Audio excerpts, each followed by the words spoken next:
Hello, everyone, and welcome to the 209 Journey podcast. I'm your host, Luis Urbano, and I'm really excited for today's interview. But before I give you guys a little bit more insights on my guest tonight, I wanted to remind you, if you are not following this podcast on social media yet, please go give it a follow. You can find it on Facebook, Twitter, and now Instagram. At the 209 Journey is what you look for, and you could find it on there. So follow the podcast so you can find out when new episodes are posted. You can also subscribe to the show on your favorite podcast platform. Spotify, Apple Podcasts, and a couple others do have an option for you to subscribe. So if you haven't subscribed yet, please subscribe so you can find out when I post new episodes.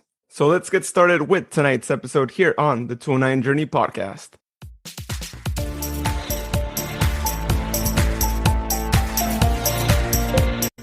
So just to give you all some insights on my guest tonight, I actually started a blog back in 2012 when I was working with CSU Stanislaus for their admissions and outreach department. And the guest that I'm going to have here tonight, Alyssa, she was really instrumental in me being able to have a creative outlet while I was going to Stan State. And for those of you who don't know, I consider myself a creative person, and the fact that I was able to have a blog while I was going to college over in CSU Stanislaus. And the blog was really beneficial for me. And, I'm never going to get tired of saying that in my career field, it's something that I actually used for different interviews. I would bring it up and I would get questioned about it as well, about different things that were on there. And it was really great to be able to have a lot of conversational pieces during those interviews, and to be able to share with everyone a lot of the things that I wrote on there, which ranged from things that I did on campus because I was involved with a couple of organizations, to a lot of helpful blog posts that would be able to help students who were new to campus or who were maybe potentially considering going to Stanislaus. So all in all, it was really great, and I really enjoyed my time there with admissions and outreach. But if it wasn't for Alyssa, I wouldn't have had that opportunity. And so I'm really excited to have her on here as a guest tonight so she can talk to us more about her inspiration on how she became a blogger as well, and just her overall career as well. So let's go ahead and introduce our special guest tonight. Welcome to the 209 Journey podcast, Alyssa. How's it going? It's great. How are you? It's so good to be here. I'm good. I'm really happy that you're on here because, as I mentioned before, you're an inspiration to me. And, thanks to you, I was able to have a blog that, might not have seemed as much right at the beginning, but reflecting back on all my college years, it's definitely something that's helped me look better in interviews and have something to talk about that people can actually just look up on the internet. Yeah, I love that. That's great. That's great. So I know you were telling me that you were born in Modesto, just as I was too. So it's always great to hear of other people who were born here. But you did grow up in Sherlock, and you were there for a couple of years. So tell me more about what it was to grow up there in Sherlock and also in Helmar as well. Yeah. So I was born in Modesto, but we lived in Sherlock until I was about 11. So I went to Cunningham Elementary, and kind of lived in that neighborhood, and I had a great childhood. I had friends. It was back in the day when we ran all over the place and went and found other friends, and found any kids you could find were your friends. So that's kind of how I grew up, as playing in that neighborhood with a lot of kids. But then when I was 11, and right before I finished 6th grade, I was going to start 7th, my parents decided to move us to Hillmar. And I'm not sure why, honestly, but that's where we ended up. And it was I was okay with it just because it was a good break. It was like I got to go from kindergarten to 6th grade at one school, and then start, junior high in another school. And if I had to change, that seemed like a good time to do it. So, so then I spent my teenage years in Hillmar, and I had a good experience there too. It's much smaller.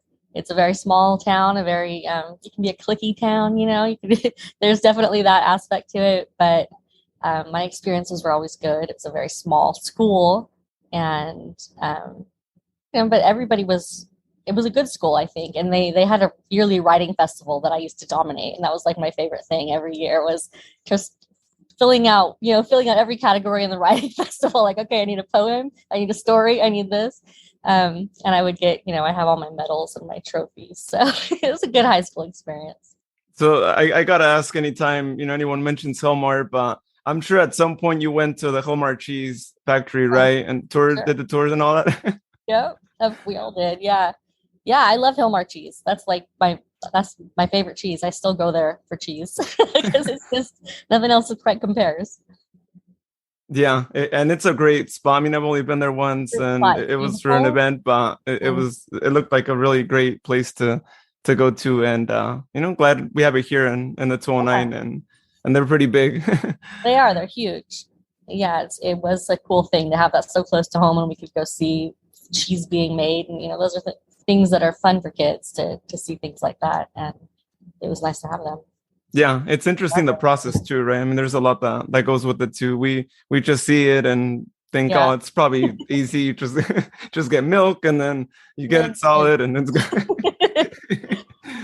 Well, growing up in Sherlock and Hillmar, what are some places that like you really enjoyed going to, and even places that are still around to this day too? Like what are some of those spots that you'd say like these are the places that are my favorite places to go to here in the area?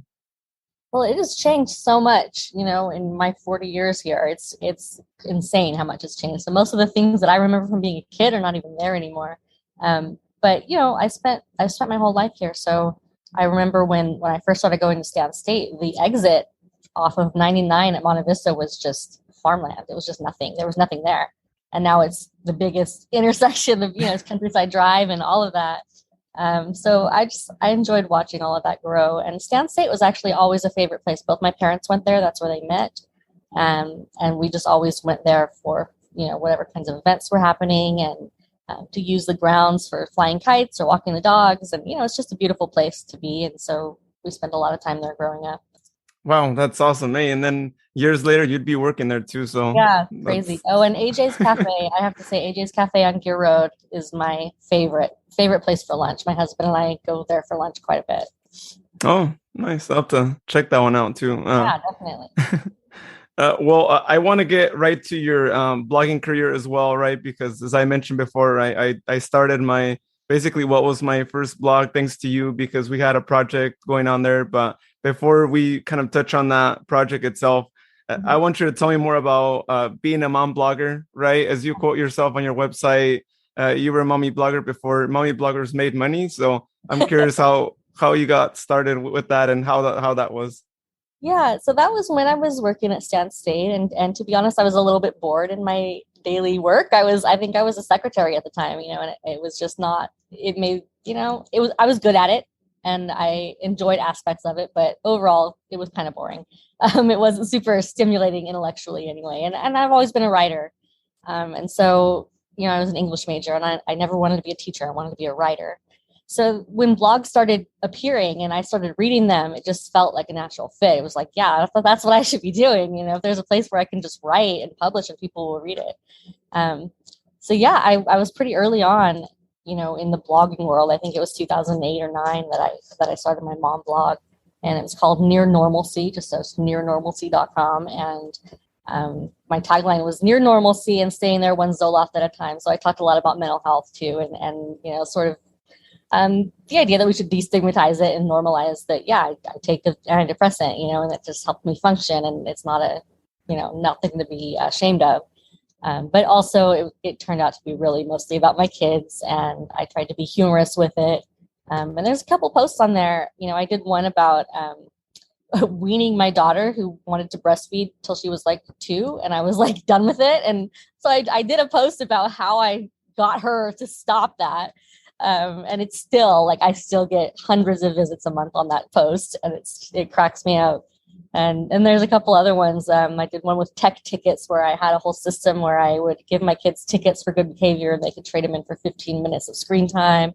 And I still get requests for people wanting to download that file and print their own tech tickets. So it's kind of fun because I haven't touched the blog in years and years and years, but it's still there, and it's still bringing in traffic, and it gets a lot of Pinterest traffic too. So yeah, it was just a lot of fun, and I kind of learned everything I could. I got a Twitter account and started following all the other mom bloggers, and we was just sort of joined that whole community. And it was a really fun time because there were so many small blogs that were just popping up out of nowhere. And it was so new and fresh to be able to find your people like that on Twitter and to connect with people from everywhere across the country, across the world. And I made a lot of really good friends that way that I'm still friends with. So yeah, I love everything about blogging and the whole idea of telling your story and having that sort of voice where there's not a gatekeeper in keeping between you and being published. It's sort of open, and that's what's great about the internet, I guess. Yeah, especially Twitter. I have to say, I've met a lot of people also as well, right? I mean, I always joke around that hashtags create friends, but I think that that there's some truth to that. There is some truth to that for sure. Yeah. Well, yeah, that's really interesting. I mean, the fact that like you did it and you were making money off it, right? And was it? I didn't even think about monetizing it at that point. Like people just didn't do that. It started later. But yeah, for me, it was just fun and meeting friends, and that was pretty much it. Having an outlet for my writing, and a place where I could meet new people. Yeah, I think meeting new people is sometimes more rewarding than just getting paid by a visit to a blog. And yeah, for sure. Well, speaking of blogging, again, I want to get to this too. So you were 11 years at Stan State, which is really amazing. How all the time that you were there. Yeah. And while you were there, you created the Student Blogger Project, which is how we met and where I got started with my own blog. But tell us more about what it was like to create that group and really what the thought process was to get to that point, right? Because you were working there for a couple of years until you decided to start that. Yeah, that's one of my favorite memories. It's something I'm really proud of, is the Student Blogger program. I still tell people about it, and I get happy thinking about it. I still check in and read them, and it kills me that they're still active and they're so great, and they're doing everything I imagined they would do. So yeah, it was kind of I was at Stan State for 11 years, but I went through different jobs while I was there. So I was a receptionist at first, and then I was a secretary to somebody, an executive assistant, and then I ended up being a communications coordinator.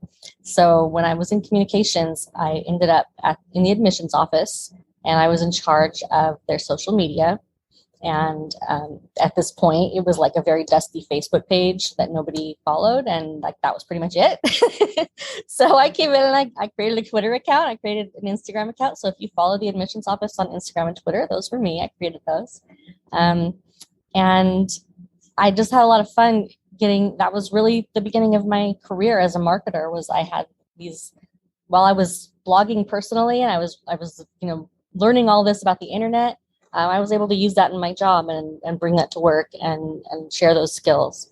And once I got the social media up and running, I had the idea. I thought, as I was learning about marketing, I was thinking, students, my job was to attract new students and get their attention. And like the students didn't want to hear from me, right? They didn't want to hear from me. They wanted to hear from students.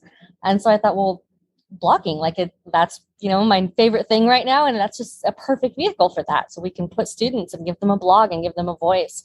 And to be honest, it was rejected outright. Like when I first pitched it, nobody wanted it. They were like, are you crazy? You just want to put students on our website and just let them say whatever? I was like, yeah, I kind of do. And that was important to me, that it wasn't censored and it was authentic. Like I never told you what you could or couldn't write. I asked you not to be offensive. There are certain lines, but beyond that, your own political opinions, your own whatever, they were welcome. And I thought that was important. That's what students want to see. And so I fought for it. I had to fight for it for a while because they didn't want to do it. They didn't think it was safe. They just thought it was crazy. It wasn't being done anywhere in the CSU system anyway. And I fought for it, and I ended up getting my direct manager to approve a pilot program where I could, maybe work with one student and see what happens. And before I knew it, I had seven slots. I was able to fill it with 7 slots, and it did everything we thought it would do. And we started getting more attention, and our social media started really taking off, and people started responding to the blogs, and students were talking about them when they came in for tours or when they applied. They were saying, yeah, I read this blog and I just thought this guy was really cool and I wanted to do what he was doing, and it was really a defining moment in my career because it taught me, one, to fight for the things I believe in and make them happen, and two, just the power of blogging and the power of content on the internet. So yeah, you weren't my first cohort. You were, I think, second or third. You were early in there, but I think when you came in, we were just we had our things together. We were kind of figuring it out, and we were able to onboard you pretty smoothly. But I know the first cohort, the first group of kids, it was just, we were all learning together. I didn't really know what I was doing. And it was, I was able to find some really great students who were really, really passionate about what they were doing and wanted to share their stories. And it was a great experience. And you were one of those students. And so thank you for that. You really helped me grow in my career.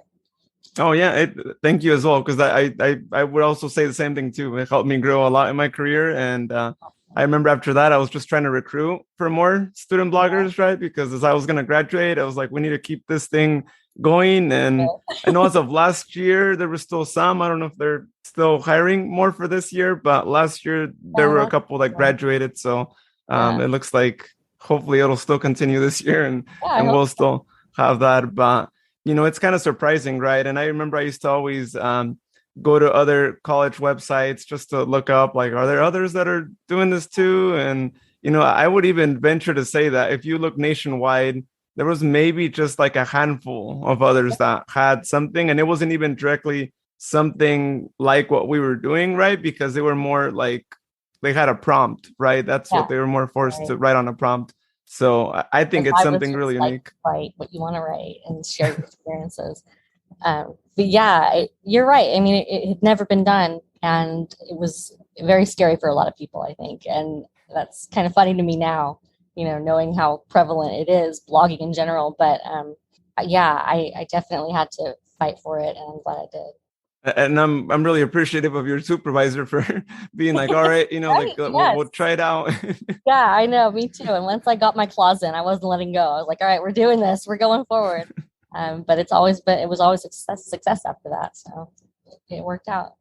And it makes sense too, right? I mean, as a marketer myself, I think about it and I'm like, you're trying to buy something, or you're trying to go to a college or something, and you don't want to hear someone's marketing message. You want to hear like a person's message, right? Because word of mouth is Amazon reviews are so big. Like, everybody just wants to hear from a real person and tell me the truth about what you experienced. And so that's really what prompted the whole thing with the student blogging. And by the end of it, Sac State, one of their communications people, called me was like asking how did you do this? And I talked to several different CSUs about it and tried to help them figure out if they wanted to do it. So that was rewarding. Oh, wow. And they might be doing it now. Yeah, I don't know. I don't follow it at this point, but yeah, I think a few of them tried to start something. Well, that's big, right? I mean, it's like if others start catching on, you could say like, well, it started at Stan State, it started here, and we have something. Yeah, definitely. I used it for sure in interviews as I started, getting out of the valley and looking for jobs, remote jobs. That was always a big mark on my resume. It was like, let me tell you about this, and you can go look at it. It's great, and it always makes a big impact. I think people appreciate it. So speaking of getting outside of the valley and out of the Stan State at the time being, I know you made the jump to the corporate world and / tech space, working for different companies. How was that jump, right? Because after working, I think 11 years for like the state, I'm sure it's got to be a little different, right? Oh, yeah. When you're making the jump to a private company. So how was that like? It was right after the student blogging had really taken off and everything was doing great, and the world was changing, and I started feeling like remote, all these ideas of a remote job. I'd never heard of such a thing before. But you think of like telemarketers maybe working from home, but you don't think of a real job as being something you can do from home. Certainly now we all do after the pandemic, but at this point, 8 years ago, nobody was really doing it. But once it started getting big and started making headlines, I just started thinking like, that's what I want to do. Because I wanted to be a writer, and I wasn't really writing. I was helping other people write. I was doing some writing, but I wanted to really write more and blog more and get paid for it. And I was really drawn to the tech industry. I've always just been really fascinated with software and what it can do and what it can accomplish. And so I really started looking at software companies, and they were the ones too at the forefront of the remote work sort of movement. So that just is a natural fit. And I had to work really hard. It took me a long time. I tried for about a year before I got a job because, I was just this girl from Turlock who had never done anything, never been anywhere.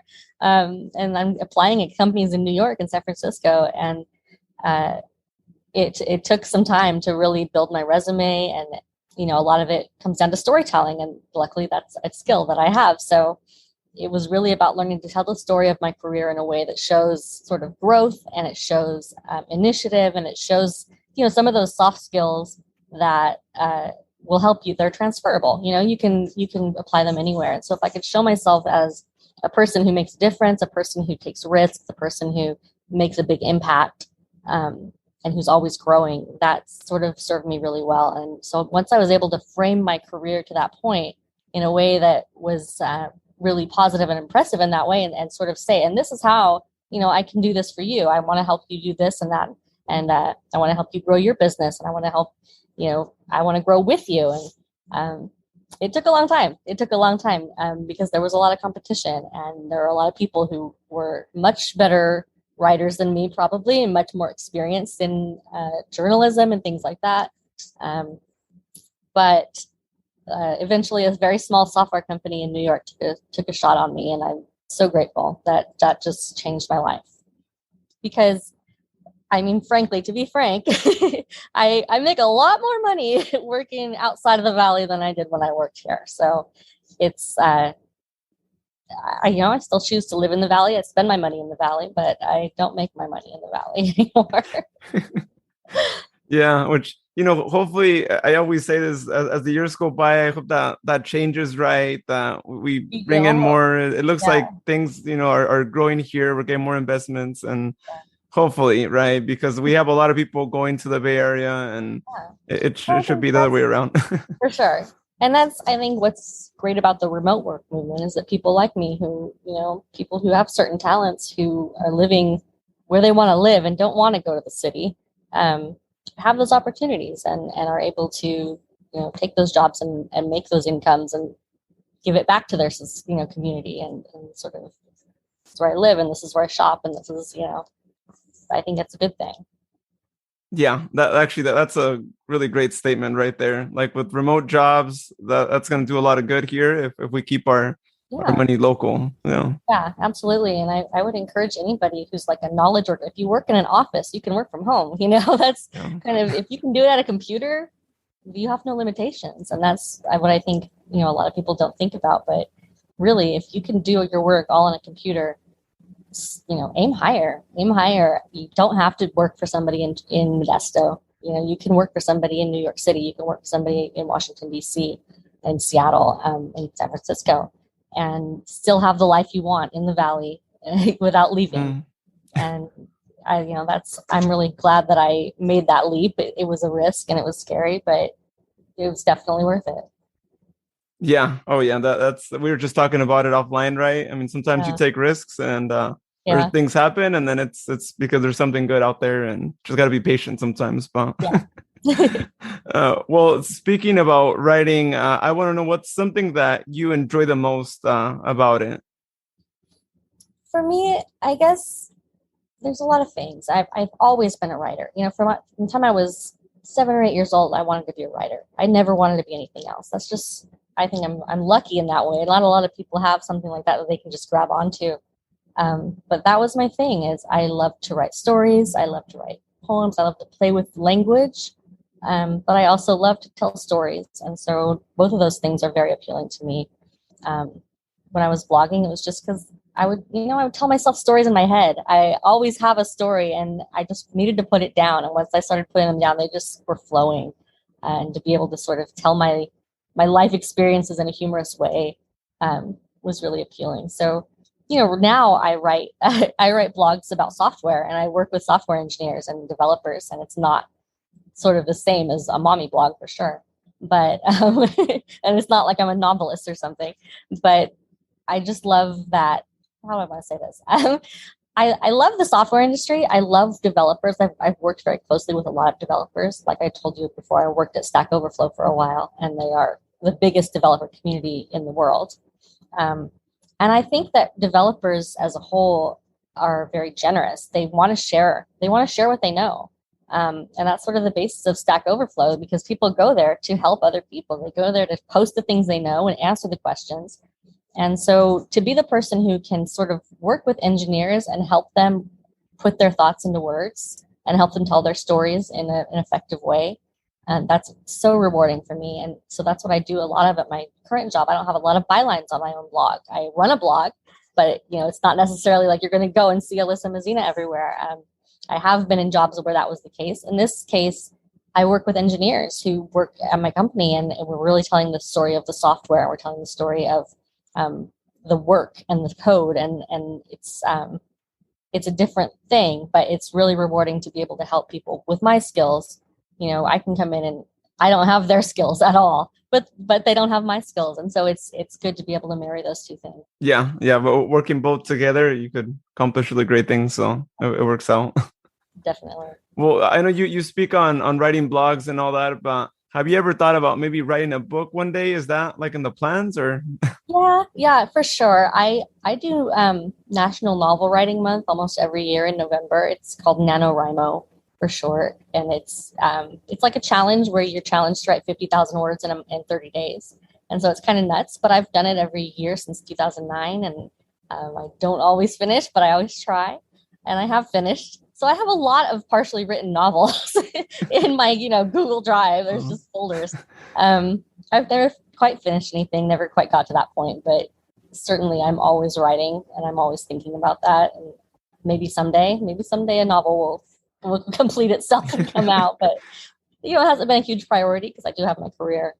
But it's something that I do for fun all the time. I'm always writing. Even a biography, right? I mean, that could be one thing, right? Yeah, I think you have tons of stories that you could get a really, really good book there. Well, out of all the things that you've written, what would you say is like the piece that you're the most proudest of? Oh, wow. That's a tough question. I'm proud of different things for different reasons. So like part of it, when I'm a marketer in my marketing hat, I'm proud of the things that performed well and that met the goals that they were written for. So when I was at Vonage, I wrote an ebook when the pandemic started about how to communicate. It was called "Communication is the Key to Remote Work," and so it was the idea of all of the businesses that we were serving. Our audience were dealing with this sudden need to go remote and to suddenly have a remote staff. And so I wrote a whole ebook about the best practices for remote work, how to communicate with your remote workers and how to keep those lines of communication open and make your remote time a success. And that was extremely successful. It got us a lot of leads and a lot of new customers from that. So I'm proud of that. At the same time, I'm super proud of my old mommy blog. I love it. I still pay for that. I pay for the hosting. I keep it up because I just love that it's there, and I love going back and looking at it. It's kind of like my kids' baby books, in a way, because I can go back and see them when they were babies and little, and like it still does quite a bit. It gets a lot of traffic. It's kind of funny because I'll check every now and then. And there are certain posts that have gone like viral on Pinterest that I never knew about. And then I'll go into Pinterest and search for something, and it's all my blog, and it's like, oh, okay. So there's certain just parenting topics and little funny things that still get a lot of views, and so that's fun. That's to know that I haven't touched it in 10 years, but it's still performing. That's I'm proud of that too. Yeah, and I'm sure there's still a lot of things that are probably relevant, right, in the parenting world. I think parenting is parenting, and things have changed, but a lot of things stay the same too. Well, that's great. Even for my own Stan State blog, if I was paying for it, I'd still be paying for it, but I guess it's still up, so I hope it's always going to be there. But yeah. If they ever go down, I'll have to ask them, like, hey, can I download my data? Can I? At this point, I don't even remember the password to the place, and I don't even have the school email anymore. So little stuck there, but I'll have to start copying them right now and Yeah, but keeping it's them there. nice, isn't it, to know that you have a history that's out there on the internet and you can look at it, and it's a good, it's kind of an interesting thing because a lot of people are very private, but at the same time, when you're in a career like ours, you're a marketer and you're out there on the internet. Uh, you just have to sometimes embrace that. And Yeah, you just we have to do all that too. And with all the podcasts that I have, and I yep, talk about so many personal life things on the podcast. So I mean, at yep, this point, anything is almost public. yeah, uh, but yeah. Hopefully that blog stays there and all that. But I see it more as like a diary of sorts, hmm, right? Of things that happen, moments that I'll yeah, always remember, other moments that I might not remember the details too, right? But you go back and read something, and I feel like it's like you're living it again, right? You're living in the moment, and you're recalling different little details that happened during your college years, and that's why I really treasure it more than even just the career part of it too, where it helps for that. It's more being able to go back and read through your stories that you wrote, and yeah. just laugh at times, right? Because there's funny moments there. Absolutely. Yeah. That's what I kind of compare my blog to my kids' baby books a lot because that's what it is. It's memories. And I go in and, even if there's not pictures of my kids or there's not different, I remember it, and that's their childhood. And, it's powerful. Yeah. So, what would you say your most challenging moment in your writing career? What would you say what that would be? I've had some challenging moments in tech. I've bounced around quite a bit, which is kind of typical. But I was laid off from that very first job that gave me my big break, and it was such a big risk to leave Stan State where I was so stable. I'd been forever, and I had a union, and I was like working for the state, and I was secure. To be in this place where just like that, it could be gone. Um, that was hard, and it was hard to think that I gave up the stability and now I'm here and I have nothing else. Like I just lost the job that I had.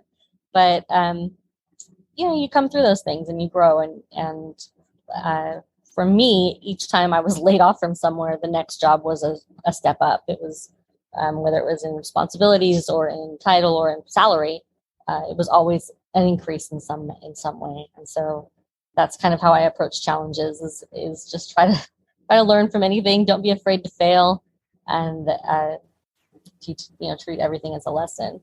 Yeah, layoffs are definitely a big challenge. And like I was telling you earlier, like I had to go through one myself, and there's a lot of uncertainty, especially after when you're early on in your career, right? And you Yeah, think everything is great and nothing could go wrong, and so it's yeah, sometimes good to go through them, right? And it just means that something that maybe you didn't think you were looking for is out there, right? Because yeah, I think often, especially when you're really early on in your career, you think, well, wherever I start working at, I'm just gonna stay there, right? yeah. Oh, I feel good here. Like I'm not even gonna look elsewhere. But a layoff is really what helps you be like, all right, you know what? Let me look. Maybe there was something better out there. You could go out there and find something else. And yeah, it's not the way our parents grew up, where maybe that was true. You would work somewhere for 35 years and retire. But these days, and especially in tech and things like that, it's not like that. You work until you have reached your limit, and then you move on. And sometimes they make the decision to move on. But each time I've grown, so that's what I try to think of it as an opportunity rather than. And what's funny is as I've progressed in my career, it has changed. So the first time I was laid off, it was devastating. But the last time, I was able to go on Twitter and just be like, guys, I need a job. And suddenly, like, I had people recruiting me. I had on LinkedIn, people were, reaching out. That was when I was laid off from Stack Overflow. And that was such a big name that, it was on TechCrunch. It made the news, and people were actively looking for these Stack Overflow people who Oh, were laid off, like, snap them up. So, as you progress and as you start to make a name for yourself, these things become a little less devastating when they happen. well, yeah. It's like you had recruiters left and Yeah. right. LinkedIn message box was one. Yeah, it was kind of surreal. Well, yeah, that's got to be something else. But yeah, no, I'm with you on that one too. And I think a part of that too is like once you've had more years in your career, right? Like Yeah. you can leverage that because you have more experience, and you have more connections definitely on that side of things too. Yeah. So what are some tips that you would tell people who are trying to be writers? I would say if you can write, if you're a talented writer, you are valuable. Not a lot of people can write. It's just a fact. Like people have a certain level where they can communicate, but when it comes to truly writing, it's a skill and it's a talent, and I hate to see people waste it. So if you really do love to write, then write. And the internet is here, and like I said, it changed my life because I started a blog, and it didn't cost me much to start, and I got it going, and that's all it takes sometimes to get the right people to notice you or to look for a new opportunity. But yeah, I think if you want to write, you should be writing. It's one of the best activities in the world to me because it just takes a pencil and a paper, and anybody can do it. You don't have to buy equipment. You don't have to, spend money and find a place and all that. You can do it anytime, anywhere, and you should never stop writing if you truly love it. It's something that I think we've both demonstrated that in this conversation, that our past writings are like diaries now, and we look back and you'll regret what you didn't write, I think, in the end. So, and I know writing comes with its own challenges too, and I'm curious to hear what your thoughts are, but what advice would you have for writer's block? Because that's always a thing, right? And I know I had it a couple of times with the blog myself. Like, how do you overcome that yourself? I do this a lot, and I work because in my work, I help other people write. So I deal with this a lot, and I tell people, the worst thing is the blank page. Like that is the scariest thing, and that is the thing that's paralyzing you sometimes. And so I tell them, just write something, just start typing and go. And for me, once I start, I can wander all over. I will eventually find my way. I just force myself to keep writing. Just write. I could be writing. I have nothing to write about. I don't know what I'm doing. But eventually, if I keep typing, or keep my fingers moving, eventually I'm going to get to something that is worth something. And I'm not one who takes a long break and goes and does other things. I force myself through it. Yeah, you're right. I feel like just seeing a blank page just kind of gets to you, right? And then before you know it, you're just like distracted and you don't see anything on the screen. And that's why I try to eliminate the blank page as quickly as possible. Just get some stuff on there. Now I see why sometimes, people use the placeholder text, right? Like lorem ipsum, right? It's just like, have that be on the screen. Well, yeah, that's a great tip. And, I don't do as much writing myself now, but the blog, it's always been on my mind, and got into podcasting myself. So I think now I just use my voice, if anything. But, there's always, once you're a blogger, you kind of always want to go back to that. So at some point, I hope that I'll get back to that. I hope so too. I always enjoyed your blog, and, I love those memories. I look at those blogs too, those old student blogs, and it's just, it makes me happy to know that I might have helped any of these students find their way or find something new that they were good at or they enjoyed. And so it's great to see how well you're doing and how far you've come. Thank you. And it's like I always said with the blog, and I think for anyone, you shouldn't always do things for money, right? I mean, it's like your full-time job, right? But when you have a hobby, when you have a passion, like it was for us when we were doing the blog, I mean, I was doing it for free, as you remember, right? For like a year. And then I was shocked when I found out, I'm also going to get paid for this. Like, not expecting this, but I think we barely paid you. Yeah, for a college student, when you get paid anything, even if it's just $1 a week, it made a big difference, I think, for me. And I fought for that too. I fought for that because we did. You're right. The beginning, it was just free, and I was like, let me give these guys something. Like these students need something. So yeah. I'm sure for the others it was pretty motivational, right? Because others started out just getting paid, right? But for me, it was like, I'm really just doing this because I'm a marketer, and I want to use this for my own career development. And if you remember, I was one of those that was really out there, right? I want to create my own socials for my blog. I want to promote them. I'm going to do my graphics for the blog, do a banner, do the headers and all that. And eventually did a rebranding. And so I went all out. You did. You did. I loved it. I love that about you.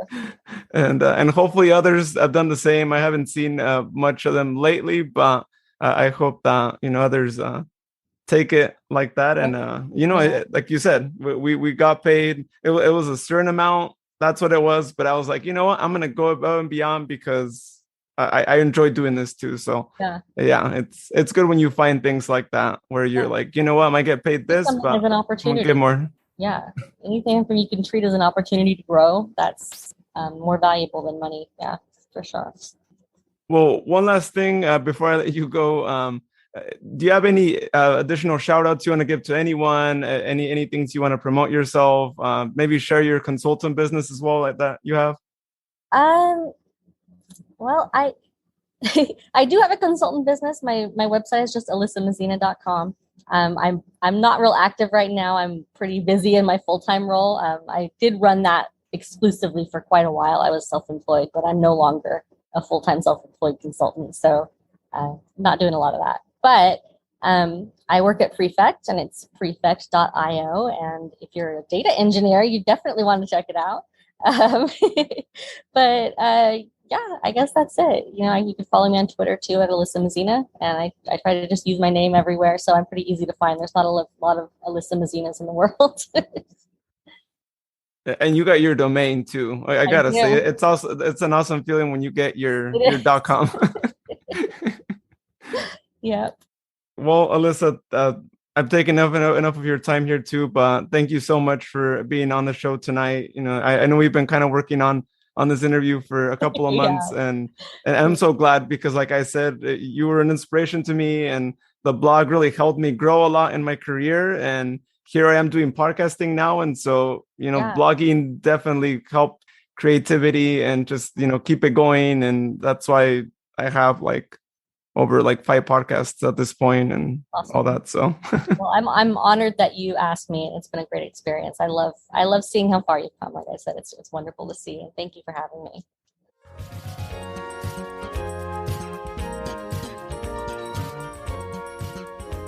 thank you so much again to Alyssa for being on the podcast tonight. It was really interesting to hear all the different writing stories she had to tell us too, and as well as hear the story of how the Student Blogger Project, which I was fortunate to be a part of, got started. It's actually the first time that I'm hearing it myself. So really, really great to hear that, and just super appreciative of the fact that they allowed her to actually have this project and basically be the first CSU, or like I said earlier, just in general college, to actually have a student run project with the Blogger Project. And to have a student run project like that is really amazing because they letting students speak their mind. You don't know what to expect, but it's actually a really great thing to do so, because any incoming student going to any college, or even prospective students who are looking at colleges, they trust more the word of whatever student is saying versus whatever the school is communicating to them. It's always a risk to allow students to have their own liberty to actually express themselves. And the fact that they allowed her to start this project is really great. And I'll always be super thankful for that. And hopefully more schools around the state, heck, around the country as well, catch on to this too, and also have some sort of student blogger project that they can actually be able to share as well, and that they can use to highlight their school and actually have a more authentic voice versus using more of the school marketing team to make themselves look great. And I'm not saying that doesn't work, but as I always say, in the world of marketing, word of mouth is a huge thing. And if you can hear it from someone who's going to the school, who might not necessarily be painting the picture as great as the school might be if they're doing their marketing, you believe them much more, because they have that authentic voice and they're not being manipulated to say whatever the school wants them to say. And that was our situation there. I was allowed to blog about whatever I wanted. I didn't have a specific prompt to blog about.